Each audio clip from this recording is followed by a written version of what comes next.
The words hit me like shrapnel across a parade ground. You will never be my pride. What right does a lowly grunt like you have to demand this family's estate?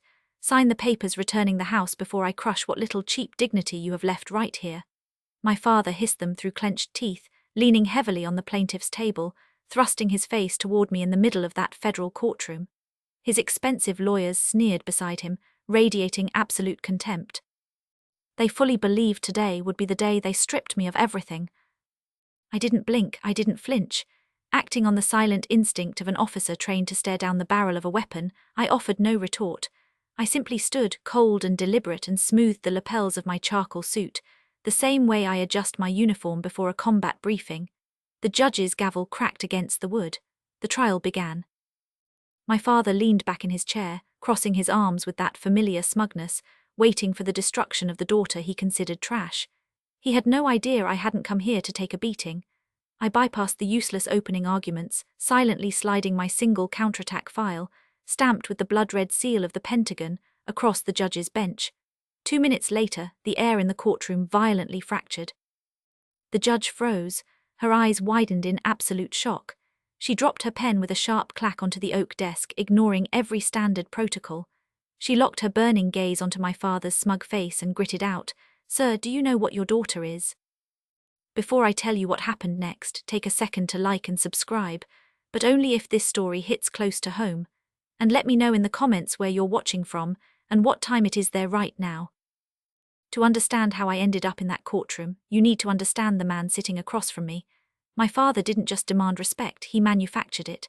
After my mother died when I was 9, he repainted himself as the ultimate tragic hero, a self-made businessman who sacrificed everything to raise 2 daughters alone. The relatives bought every word. The neighbors bought every word. The country club bought every word. Behind the closed oak doors of our house, he ran a dictatorship. The family was a chessboard, and he controlled every piece. I watched him groom my older sister Lauren into his perfect little pawn from the time she was 12.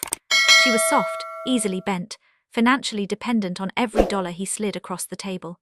She became the expensive accessory he paraded at country club dinners, the beautiful, obedient daughter who laughed at his jokes and never challenged a single decision. He rewarded her for it. Cars, credit cards, public praise at family gatherings where he'd raise his glass and call her his greatest accomplishment. I was the stubborn rock in his shoe. He spent my entire childhood isolating me. At Thanksgiving dinners, he whispered to aunts and uncles that I was cold, ungrateful, and difficult to love. He told his golf partners I had behavioral problems. He told our church pastor I was going through a rebellious phase that he was bravely managing alone. When a cousin asked why I never came to Sunday dinners, he shrugged and said I preferred being alone, a calculated lie that ensured no one ever checked on me. The isolation was surgical. He removed every potential witness and every potential ally from my orbit, one relationship at a time, until I was standing in the middle of a family of 30 people and completely invisible. Lauren received birthday parties with catered food, new dresses every Easter, and a cherry red convertible on her 17th birthday. I received itemized bills for my groceries, not a metaphor, not an exaggeration. Actual paper invoices printed on his company letterhead slid under my bedroom door every Sunday night. He tallied the cost of cereal, milk, bread, and toothpaste down to the cent. He included tax. When I turned 16 and got a part-time job bussing tables at a diner off Route 9, 4-hour shifts after school, grease burns on my forearms, minimum wage minus tips I had to split with the dishwasher, he started charging me rent for my bedroom. $30 a week. He deducted it from the household budget and wrote my name next to the line item in red ink. He called it a lesson in responsibility. Lauren, 4 years older, living under the same roof, paid nothing. She ate steak while I ate cereal I'd already been billed for. At Christmas, he handed Lauren a jewelry box in front of the entire family. He handed me an envelope. Inside was a photocopy of my quarterly grocery invoice with a post-it note, "Merry Christmas, balance due." Every time I achieved something, an honor roll, a track meet trophy, acceptance into the ROTC program, my father did one of 2 things. He either credited his own parenting in front of relatives or he simply ignored it. The trophy went into a drawer. The report card stayed on the counter unsigned. When I secured my military contract at 18, he scoffed at the dinner table, swirling his wine glass with a bored flick of his wrist. He'd already convinced the entire extended family that I chose the military because I was too incompetent to survive in the corporate world. In his telling, I was just a lowly grunt, a lackey, someone who emptied garbage cans on a base somewhere and answered phones. The graduation ceremony happened on a dirt parade ground at Fort Benning when I was 22. The sun hammered down on 500 starched uniforms standing in razor-straight formation. I stood in the third row, securing my commission as a second lieutenant. A band played behind us, the same march they've played for 60 years of graduating classes. Around me, my squadmates broke ranks to hug their crying mothers and salute their proud fathers. Families poured onto the field carrying flowers, cameras, homemade signs. A private 2 rows ahead of me lifted his 6-year-old son onto his shoulders, and the boy grabbed his dad's new officer's cap and put it on his own head, laughing. I scanned the crowd and spotted my father, late, wearing a custom navy suit that cost more than my first 3 months of military pay, looking completely out of place and visibly annoyed that he'd been forced to stand on unpaved ground. His Italian leather shoes were already coated in red Georgia dust. Lauren stood beside him, scrolling through her phone, looking bored. He didn't come to congratulate me. He came to ensure I knew my place. Standing directly in front of my new commanding officers, a lieutenant colonel, a company commander, and 2 senior NCOs who had trained me for 4 years and watched me earn every stripe through blood, sweat, and sleepless nights. He let out a dry, condescending laugh that cut through the celebratory noise like a blade. He pointed at my boots, still caked with parade ground dust, and sneered loud enough for everyone within 15 feet to hear. She joined the army because in the real world, a brainless fool would starve. The words hit the air like a slap. The officers around me fell dead silent. My company commander's jaw tightened so hard I could see the muscle jumping beneath his skin. A lieutenant colonel exchanged a sharp, disbelieving glance with the battalion executive officer. The senior NCO, a sergeant major with 30 years of service and 3 combat deployments, took a single step forward before the XO stopped him with a hand on his shoulder. These were men and women who'd watched me crawl through mud, run until I vomited, and study law until my eyes bled. And they just watched my father try to demolish me in front of them, for sport. I tasted copper in my mouth where I'd bitten clean through the inside of my cheek. The blood pooled against my tongue, warm and metallic. I swallowed it. I didn't cry. I locked my knees, snapped a razor-sharp salute at the reviewing stand, and stared straight through my father's forehead as if he were a pane of dirty glass. I learned my first true survival lesson on that dirt field. Strip away all expectations of love from your enemy. Never reveal your real weapons. I turned on my heel and marched toward my barracks without looking back. In the suffocating heat of my first deployment, there was only one tether keeping my sanity from snapping. Gran. My grandmother on my father's side lived on a massive estate in Winston-Salem, North Carolina, completely immune to his toxic orbit. She'd watched him transform from a grieving widower into a calculating narcissist, and she never bought it. She saw through the silk suits and recognized what was underneath my combat gear. Not a fool, not a grunt, but a diamond-hard piece of grit that the family had tried to grind into dust. On the morning I boarded a C-130 into an active combat zone, my satellite phone beeped with a single encrypted text. I read the glowing green screen, crouched behind a concrete barrier, the rotor wash from a Black Hawk blowing sand into my teeth. 3 words from Gran: you are ready. Come back. I survived. I finished my specialized training at the Military Law Center and joined the JAG Corps, the Judge Advocate General's Corps, the legal arm of the United States Army. I became a federal military prosecutor. My father didn't call, he didn't send a card, he didn't ask what JAG meant. Gran drove 4 hours by herself, leaning heavily on her oak cane, and walked into the military auditorium for my insignia ceremony. When they pinned the new rank on my lapel, she wiped tears off her cheeks with the back of her hand. She gripped both of mine, her skin paper-thin but her grip like iron rebar, and looked at my rank insignia. She whispered, "I see you, Mary." 14 months later, Gran passed away. We sat in a sterile lawyer's office in Winston-Salem. The overhead fluorescent lights hummed at a frequency that pressed against your temples. The conference table was polished mahogany, the kind of wood Gran would have appreciated. My father checked his Rolex twice in the first 30 seconds, bored, shifting in his chair with the restless energy of a man who'd already mentally divided the estate into investment portfolios. He expected what he'd always expected, that the massive property, the land, the house, everything would fall into his lap because he was the only surviving son. That was the natural order of his universe. Money flows to power. Power flows to him. Lauren sat beside him in a black dress, dabbing her eyes with a tissue she'd pre-folded in her purse. Performative grief executed on schedule. The lawyer, a grey-haired woman with reading glasses on a chain around her neck, and the patient, unimpressed demeanour of someone who'd watched families cannibalize each other over property for 30 years, opened a folder and cleared her throat. Then she broke the silence. Gran had left the entire property, the house, the land, every square foot of estate, strictly and exclusively in my name. My father and Lauren received minor cash sums, modest amounts, deliberate amounts, the kind of amounts that send a very specific message: I see you clearly and this is what you are worth. The will had been drafted, witnessed, and notarized with ironclad legal precision. It included a clause explicitly stating that Gran was of sound mind at the time of execution, witnessed by an independent physician and a government inspector. She'd built a fortress around her final wishes because she knew exactly what her son would do the moment she was gone. The room went completely silent. The lawyer stopped reading. She placed the folder flat on the table and waited. A predator doesn't bark when it hunts. My father didn't yell. He didn't slam the table. He didn't stand up. He casually picked up the lawyer's courtesy cup of Earl Grey tea, took a slow, deliberate sip, and let his eyes drag over me like a razor blade being drawn across exposed skin.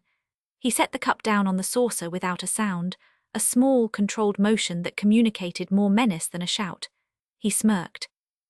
Your grandmother always had a foolish, soft spot when she was senile. You think you can keep it, little soldier?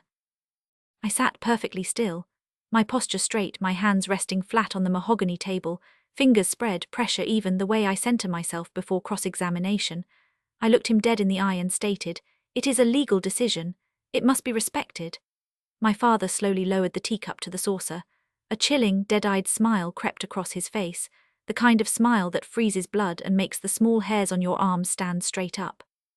He leaned forward and whispered, "We will see." It wasn't a petty threat from an angry old man. It was the official launch of a scorched earth campaign. I returned to my unit and buried myself in the work. I pinned on the oak leaf of a major in a small ceremony attended by my commanding officer, 2 fellow prosecutors, and a row of empty folding chairs where family should have been sitting. I became a senior prosecutor for the Federal Military Justice Office, specializing in dismantling complex federal fraud.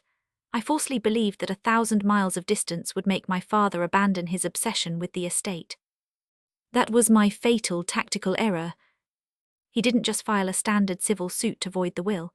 He wove a brilliant, terrifying legal snare designed to destroy me on 2 fronts simultaneously. He hired Gerald Foss, a local attorney whose business card might as well have read scorched earth litigation. Foss wasn't just an aggressive lawyer. He was a guy who specialized in hitting below the belt, a courtroom bully who thrived on intimidation, procedural dirty tricks, and the sheer exhaustion of opponents who couldn't afford to fight back. He had 0 experience in federal jurisdiction. He'd never set foot in a military courtroom. He didn't know the difference between a JAG officer and a janitor, and my father picked him specifically because Foss didn't care about the truth. He cared about winning. Their angle was savage. They claimed I'd used advanced military interrogation tactics to manipulate a dementia-riddled old woman into signing over her estate. The phrase interrogation tactics was Foss's invention, vague enough to terrify a civilian jury, specific enough to sound like it came from a classified manual. It was a lie built on the assumption that no one in the courtroom would know enough about the military to challenge it. The pure evil of the strategy was how he weaponized my sister. He dragged Lauren into his office on a Tuesday afternoon, sat her down across from his desk, and laid out her options with the cold efficiency of a man explaining foreclosure. If she cooperated, the money kept flowing. If she resisted, the money stopped. Her mortgage, her children's tuition, her credit cards, her entire existence.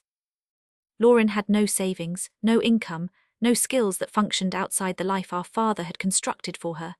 She signed.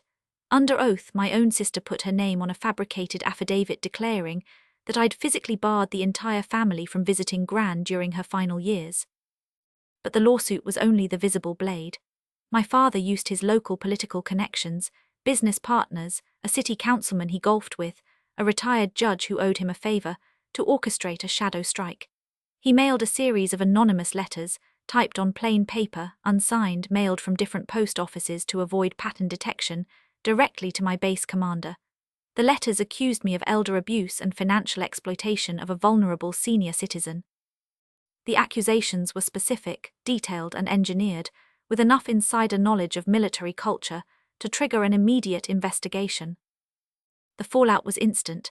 I was pulled out of a classified briefing by 2 military police officers who positioned themselves on either side of me like escort guards. The room full of prosecutors watched me leave without a word. No one said anything. No one had to. Being pulled from a secure briefing by MPs carries exactly one message in the military: you're under investigation, and your career may already be over. The Criminal Investigation Division opened a formal internal review. My security clearance was frozen. My access to every active case file was revoked. My computer login was disabled. My office door, the one with my nameplate reading *Major M. White, Senior Prosecutor *, was locked from the outside by the Provost Marshal's office while I stood in the hallway and watched. A junior officer I'd mentored for 2 years walked past me carrying a stack of my reassigned case files. He didn't look at me. He couldn't afford to. My position as a federal prosecutor hung by a single fraying thread. The base commander, a full colonel I'd served under for 3 years, a man who'd personally written my last 2 outstanding performance evaluations, called me into his office the following morning. The room smelled of burnt coffee and floor wax. He sat behind his government-issue desk with his hands folded on the blotter, his West Point ring catching the fluorescent light. He looked at me the way you look at someone whose career obituary you're already composing in your head. He didn't offer me a seat.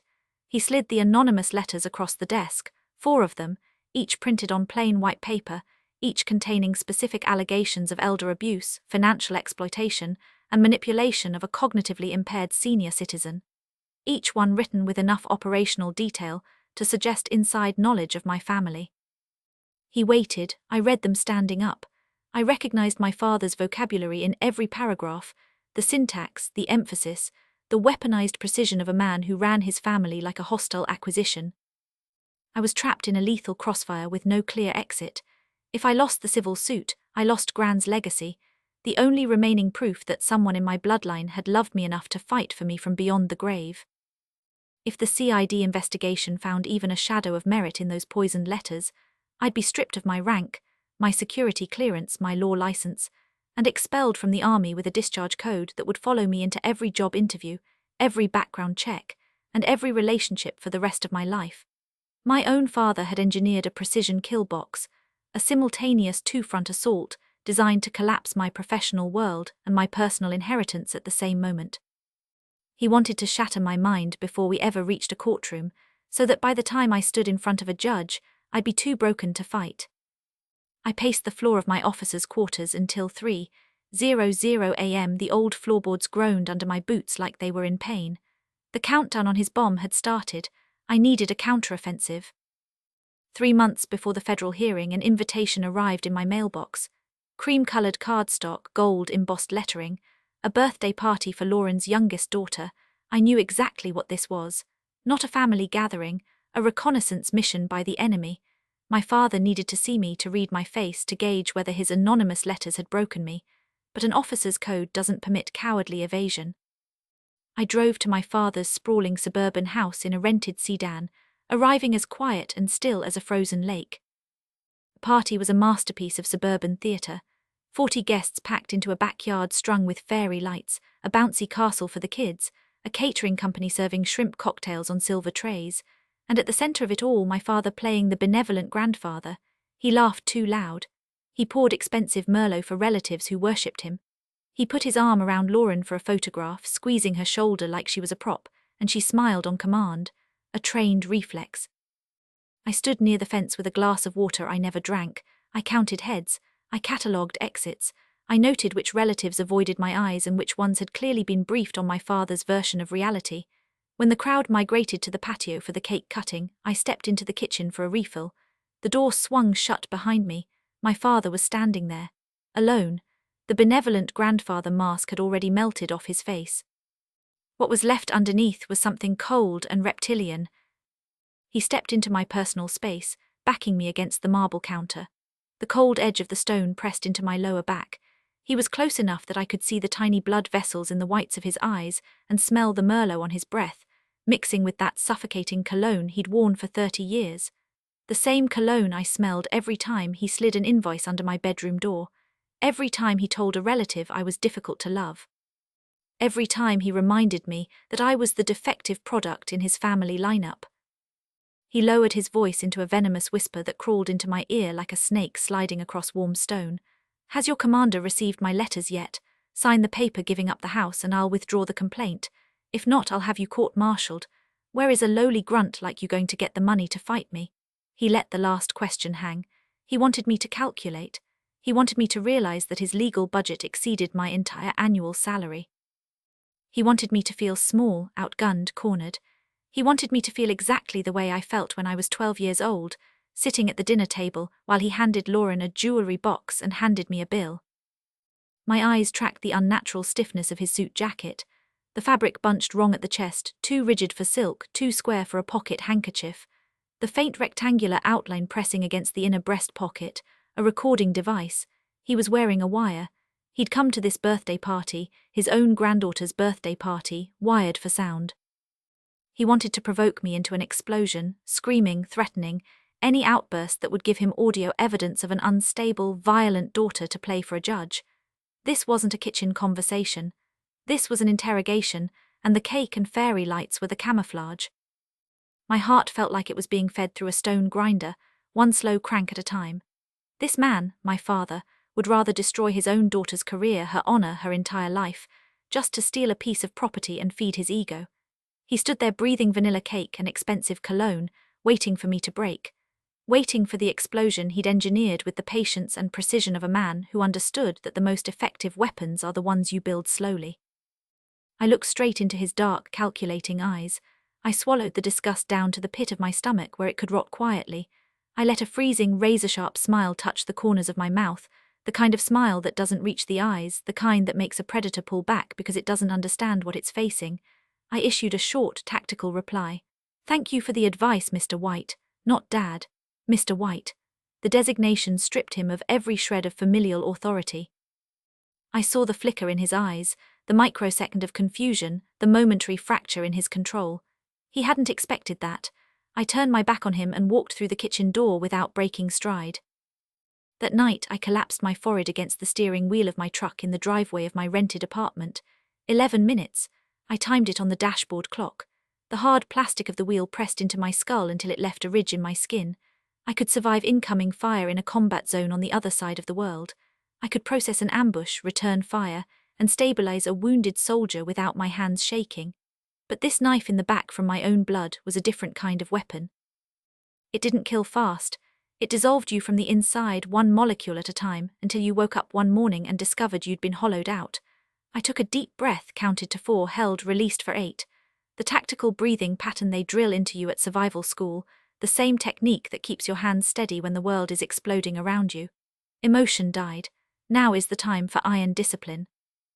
The morning of the trial, I walked into the federal courthouse at 7:15 a.m., 45 minutes before the session began. I wore a perfectly tailored charcoal suit, civilian clothes cut to military precision.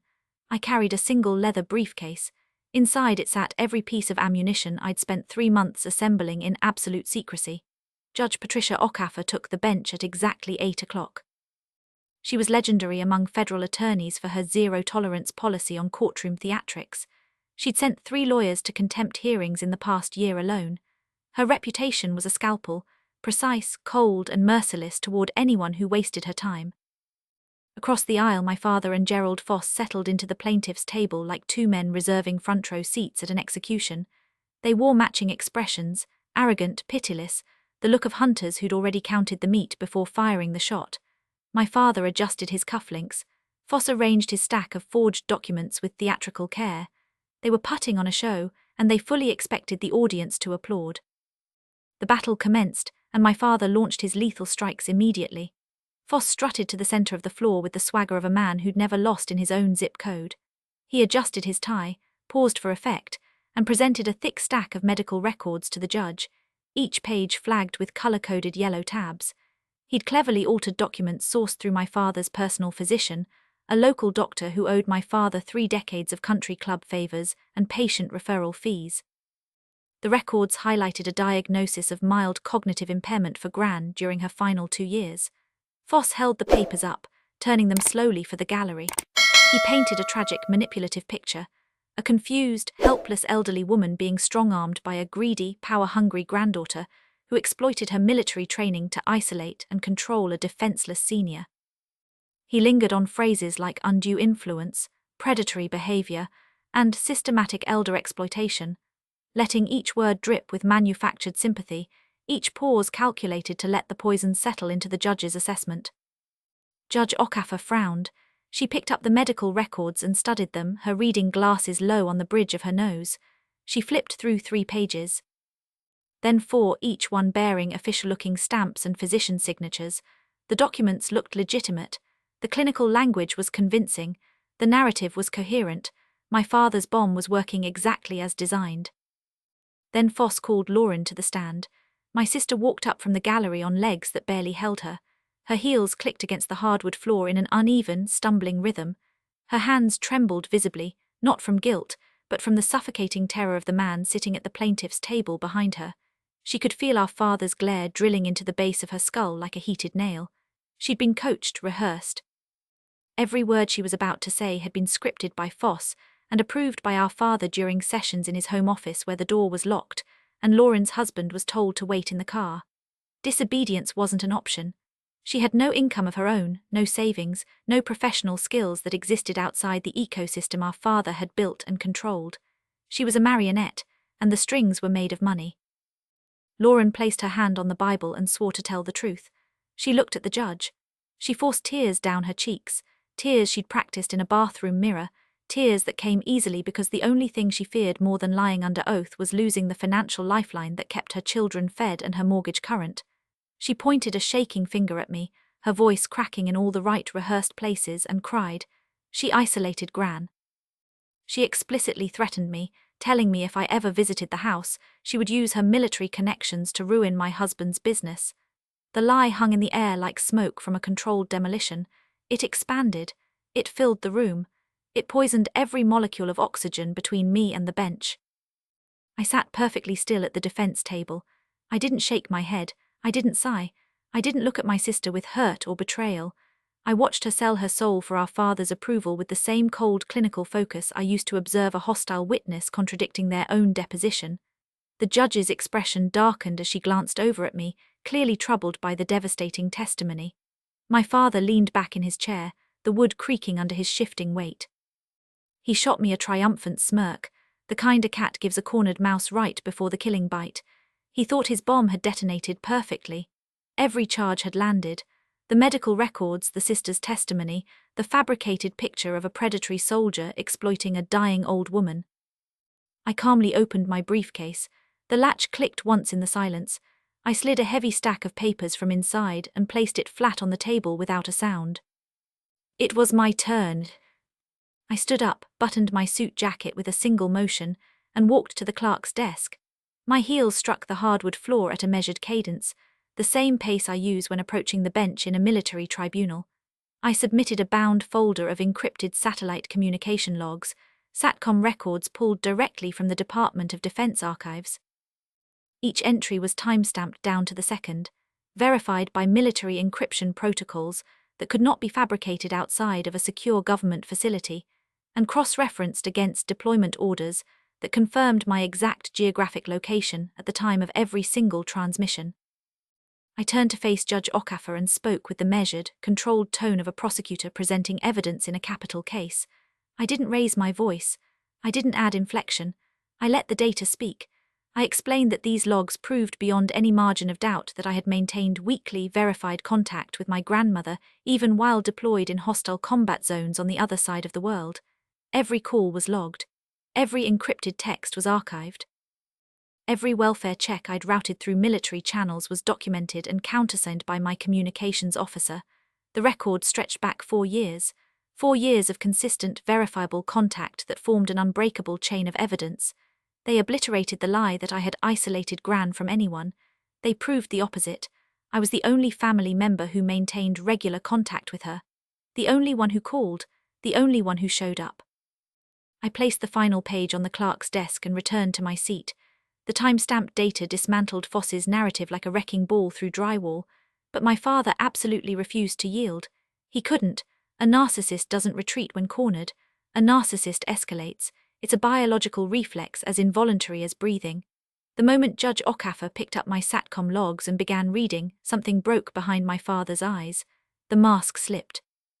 The furnace he kept buried under silk suits and country club smiles, the narcissistic rage that powered every manipulation, every whispered lie, every anonymous letter, bypassed every safety valve Gerald Foss had installed. Foss saw it coming. He reached for my father's arm with both hands. My father shook him off like shedding water. He slammed both palms flat on the plaintiff's table with a crack that echoed off the courtroom's vaulted ceiling like a rifle shot. He shot up from his chair, knocking it backward into the wooden railing behind him. The chair hit the floor with a bang that made the court reporter jump. He put on the mask, not the silk-suited patriarch mask, the other one. The agonizing, theatrical mask of a betrayed, heartbroken father. He'd rehearsed this one too. His chin trembled on command. His eyes glistened with manufactured tears. He pointed a shaking finger directly at my chest, aiming it like the barrel of a weapon. His voice filled the courtroom, bouncing off the high walls, the marble floor, the vaulted ceiling. Your Honor, she is lying. She is just a lowly grunt who mans a switchboard. She stole the unit's seal to forge these satellite papers. She is deceiving the military to steal my mother's money. Foss, lacking even a passing familiarity with federal military jurisdiction, immediately jumped on the sinking ship. He straightened his tie, stepped forward, and formally requested that Judge Okafor dismiss all of my evidence due to, his exact words, clear signs of forged military documentation. My father looked at me. A vicious, triumphant sneer twisted his lips upward. He firmly believed he'd done it. He'd used my own military service, the career he'd mocked since the day I signed my first contract, to tie a noose around my neck. In his mind, I was a switchboard operator, a lowly grunt, a nobody-playing soldier, a brainless fool who could only forge papers, never earn them. The entire courtroom held its collective breath. Spectators in the gallery sat frozen. The court reporter's fingers hovered above the keys. Even Foss went still, his bluster draining into the silence. The snare had pulled tight. I didn't look at my father. I didn't acknowledge his performance. I turned my eyes to the bench, reached into my briefcase one final time, and lifted a red-sealed manila folder. I walked it to the judge's bench and placed it on the oak surface with a soft, decisive thud. That was the moment I launched the final strike. I spoke with the resonant, unshakable authority of a prosecutor who has spent a decade putting criminals behind bars. Your Honor, the plaintiff has just accused me of forging federal documents. I request the court verify my military identification code on page 2. I stepped back. My hands rested at my sides. My breathing was controlled. My face was granite. Judge Okafor opened the folder. The air in the courtroom fractured like a pane of glass struck by a hammer. She froze. Her fingers stopped mid-page. Her eyes widened as they tracked across the crimson ink stamped by the Department of Defense, seals, authorization codes, and classification markers that no civilian, no local attorney, and certainly no switchboard operator could ever obtain or replicate. Her pen slipped from her fingers and hit the desk with a sharp clack that sounded like a bone breaking in the silence. She abandoned protocol. She snapped her head up, her eyes blazing with a terrifying judicial fury that I'd seen her reserve only for the most egregious offenders, and pierced straight through my father's face like a bayonet. She gritted her teeth. See, sir, you just accused the defendant of forging documents to commit fraud. My father puffed out his chest. He was still riding the adrenaline of his performance, still trapped inside the narcissistic delusion that he controlled the room. He nodded sharply. Yes, Your Honor, she is a deceitful liar. Silence. The judge's gavel struck the wood like a gunshot. The sound detonated through the courtroom. A woman in the gallery flinched. Foss physically recoiled. His face draining of color in real time, going from arrogant pink to the chalky white of a man who has just realized he is standing on the wrong side of a landmine. Judge Okafor leaned over the bench. Her voice dropped into a register that could have ground steel into powder. She spoke slowly, deliberately carving each word into the record and into my father's 23-year-old illusion of superiority. Do you know what your daughter is? My father blinked. For the first time in the entire proceeding, the sneer vanished. Something flickered behind his eyes. Not guilt, not remorse, but the primal animal terror of a predator who has just discovered he is trapped in a cage with something far more dangerous than himself. Judge Okafor didn't wait for his answer. The defendant is not a switchboard operator. She is Major Mary White, senior prosecutor for the United States Federal Military Justice Office. These satellite documents carry the classified authorization of the commanding general of the Army. And you, sir, have just committed perjury and slandered a federal officer right in my courtroom. The words hit the room like a series of controlled demolition charges. Each sentence collapsed another floor of the building my father had spent 2 decades constructing. Major, senior prosecutor, Federal Military Justice Office, classified authorization, commanding general of the Army, perjury, slandered a federal officer. Each phrase was a structural charge placed at load-bearing points, and they detonated in sequence. His mouth opened. Nothing came out. His hands, the same hands that had gripped the plaintiff's table with such entitled confidence 10 minutes earlier, the same hands that had slid grocery invoices under my bedroom door and patted Lauren on the shoulder like a trained pet, dropped to his sides and hung there useless. Foss stumbled backward from the plaintiff's table as if the wood itself had caught fire. His legal pad fell from his hands and hit the floor, scattering loose pages across the aisle. The gallery erupted in whispers. The court reporter typed in a blur. A U.S. Marshal standing near the rear door shifted his weight and put his hand on his belt, instinctively preparing for the possibility that my father might try to flee. I took a single step forward. I let the full, suffocating presence of a major, a senior prosecutor who had dismantled federal fraud networks, cross-examined witnesses in military tribunals, and stood in courtrooms where the stakes were measured in decades of prison time and millions of dollars, flood every inch of that room. There was no noise in that step, no drama, just the quiet, absolute authority of someone who had earned her rank in places my father couldn't find on a map. My father shrank, physically shrank. His shoulders caved inward, his spine bent, his custom suit suddenly looked 2 sizes too big, as if the man inside it had deflated, as if the silk and the stitching had been holding together nothing but hot air and ego this entire time. I withdrew a second document from the folder, Gran's handwritten letter. Her cursive was shaky, the penmanship of a woman whose body was failing, but whose mind remained a fortress, clear and uncompromising until the end. The paper was thin, slightly yellowed. It smelled faintly of Earl Grey and the lavender she kept in her dresser drawers. I read every word into the record, my voice clear, steady and unyielding, carrying the weight of a woman who had loved me enough to anticipate the war and arm me for it from beyond the grave. I know my son will use every despicable tactic to strip this property. Therefore, this letter was drafted before a government inspector. I leave this land to Mary, my officer of justice, because in this family only she has the strength to shatter her father's hypocrisy. The words settled over the courtroom like a verdict delivered from another world. Gran had known, she'd always known. She knew her son would weaponize the legal system. She knew he'd forge documents and suborn perjury and send anonymous letters designed to destroy. She knew all of it, and she had prepared her counterattack before her body gave out. I placed the letter down on the bench. Checkmate. Foss shrank back from the plaintiff's table like a cockroach scrambling from a spotlight. He practically tripped over his own briefcase, grabbing it with both hands and clutching it to his chest like a shield. He knew, with the crystal clarity of a man watching his career disintegrate in real time, that if he backed my father for one more second, he would lose his law license for suborning federal perjury. He was done. He was out. He wouldn't even look at the judge. My father, backed into a corner with his manufactured reality shattered around his feet like broken glass, lost every remaining shred of composure. The silk-suited patriarch, the country club king, the self-appointed family dictator, all of it evaporated. The beast broke through. He pointed at me with a finger that shook so violently it looked like a branch in a storm, and he screamed in wild, uncontrolled panic. You trapped me. You hid your identity to humiliate me. You are an ungrateful child." His voice cracked on the last word. The sound bounced off the marble walls and came back to him thin and pathetic. Judge Okafor didn't hesitate. She didn't pause. She didn't indulge him with a single additional second of oxygen. Enough. All claims are dismissed with prejudice. Furthermore, I am forwarding the transcript of today's proceedings to the U.S. Attorney's Office to review Mr. White for federal perjury charges.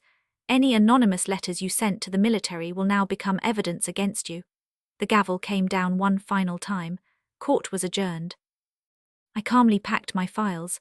My desk was perfectly squared, every document aligned, every pen capped and placed in its designated slot inside my briefcase. The latch clicked shut with a cold, clean finality. Around me, the courtroom descended into chaos. Foss scrambled to shove his forged medical records into his bag, his hands shaking so badly that half the papers slid off the table and fanned across the floor. He dropped to one knee to pick them up, fumbled his reading glasses off his face, and knocked over a glass of water that sent a stream cascading off the plaintiff's table onto his leather shoes. He didn't retrieve the glass. He didn't pick up all the papers. He grabbed what he could carry, shoved it into his briefcase without closing the clasp, and headed for the exit without looking at my father, at the judge, or at me. A man evacuating a building that was already on fire. I turned around. My father stood paralyzed in the middle of the aisle. The mask of dignity was gone, not just cracked but disintegrated, reduced to rubble at his feet. What was left was the raw, exposed terror of a man who had just lost his pride, his money, his reputation, and potentially his freedom, all in the span of 8 minutes. His mouth moved, but the words had abandoned him. His hands hung at his sides, opening and closing around air, grasping at an authority that no longer existed. The tailored suit that had made him look like a king when he walked in now hung off his shoulders like a costume from a play that had been cancelled mid-performance. Lauren was in the gallery, openly weeping into her hands. Not for me, not for Gran, for herself. She was crying because the man who controlled her checkbook, her housing, her children's school tuition, and her entire identity had just been publicly gutted by the sister he trained her to despise. She could feel the financial ground crumbling beneath her designer shoes. Everything she traded her integrity for, the comfort, the safety, the illusion of family loyalty, had just been exposed as worthless currency in a courtroom that dealt in truth. My father took one trembling step toward me. He reached out, not with authority, not with the commanding grip of a patriarch, but with the desperate, grasping reach of a man drowning in water he'd poisoned himself. He tried the victim mask one last time. His voice came out weak, fractured, stripped of every weapon he'd ever wielded, almost unrecognizable. "Mary, why didn't you ever tell me you were a major?" If I had known, I wouldn't have. He couldn't finish the sentence because we both knew how it ended. If he'd known I outranked his bluff, he would have chosen a different strategy. Not a different relationship. Not a different way to love his daughter.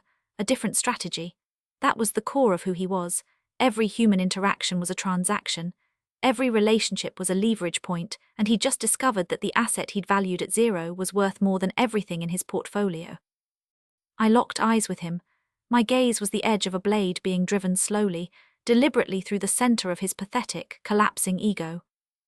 I delivered the final blow with the same precision I used to close a prosecution. No excess words, no wasted emotion, no mercy dressed up as compassion. Because you never asked, you were too busy calculating how to destroy me. I walked past him. My shoulder didn't brush his. I didn't slow down. I didn't look back. My heels struck the marble corridor in a steady, measured rhythm that echoed behind me like a heartbeat. That afternoon I drove to Gran's estate. The gravel popped under my tires as I rolled up the long driveway lined with old oak trees she'd planted 40 years ago. The branches reached across the road and touched above it, forming a tunnel of green. My father's lawyer had spent the previous 2 hours begging me for mercy, first by phone, then in person, standing in the courthouse parking lot with his tie loosened and sweat running down his temples. Drop the criminal perjury push. Let the old man keep his business license. Let the family maintain whatever scraps of public dignity they had left. Foss wasn't begging for my father. He was begging for himself. The state bar had already been notified. His name was already on a list. I parked the truck and walked around the back of the main house to Gran's old wooden shed. The door hinges groaned when I pushed it open. The space smelled of damp pine and motor oil and decades of quiet, honest, invisible work, the kind of work that never made it onto a country club resume. Rakes hung on the wall in a neat row, arranged by size, each handle worn smooth by her grip. A pair of her gardening gloves sat on the workbench, stiff with dried dirt, the fingers curled inward as if they were still holding something. Exactly where she'd left them the last time she walked out of this shed under her own power. I pressed my palm flat against the rough-hewn pine wall and felt the grain of the wood bite into my skin. I stood there in the silence and let myself feel the weight of everything that had happened. Not the rage, not the satisfaction, but the cost. The 23-year cost of surviving a family that treated love like a zero-sum game. I remembered her final written words, the ones from the letter I'd read into the record. But also the ones she'd whispered when she gripped my hands at the insignia ceremony, her paper-thin skin stretched over iron. And the 3 words she'd sent through a satellite when I was crouched behind a concrete barrier on the other side of the world, sand in my teeth, rotors shaking the air above me. And one more line, written on the back of the letter in pencil, handwriting so faint and shaky that the lawyers had overlooked it entirely. A private message. A final order from the only commanding officer who ever loved me. You do not need to forgive them because they deserve it, but leave a space for forgiveness so you can walk forward in peace, my soldier.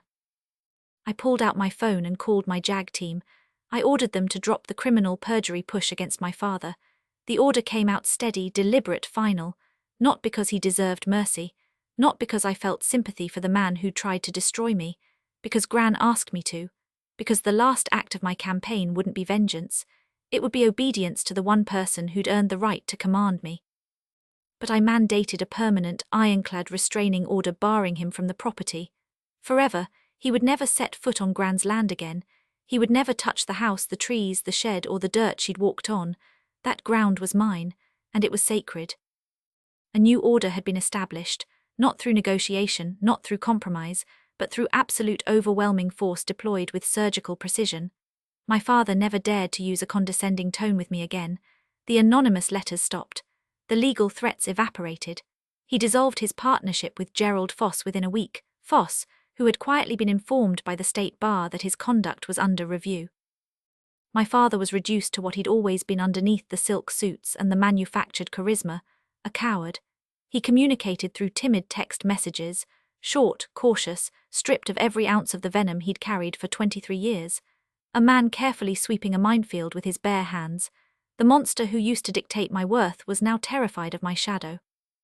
6 weeks after the trial, I was sitting on the porch of the estate. The sun was dropping behind the tree line, and I heard the creak of the old boards under my boots. My phone vibrated against the armrest, a text from him. I am thinking about you today. Thank you for showing mercy. I hope you are doing well at your unit. I stared at the glowing screen. The letters blurred for a moment, then sharpened. I read the message twice. I felt the weight of it. Not the words were hollow, performative, carefully constructed to test the fence without touching the wire. The weight was in what was missing. No apology, no acknowledgement of what he'd done, no admission that he'd spent 23 years systematically trying to erase me, just a cautious, self-serving probe disguised as warmth. The 12-year-old child who used to sit at the dinner table silently craving a single word of approval from the man at the head of it had died a long time ago. She died on a dirt parade ground in Georgia. She was buried in a combat zone overseas. She was cremated in a kitchen that smelled like vanilla cake. In her place sat Major Mary White, hardened by the elements, forged in courtrooms and conflict zones, the woman who crushed the most vicious campaign her own father could engineer. I didn't feel anger. I didn't feel sadness. I felt the cool, detached satisfaction of a commander who had successfully neutralized a hostile threat and secured the perimeter. I typed back, 6 words as brief and cold as a military dispatch. I am well, everything is settled. I hit send. I placed the phone in my pocket. I didn't wait for a reply. I shifted my truck into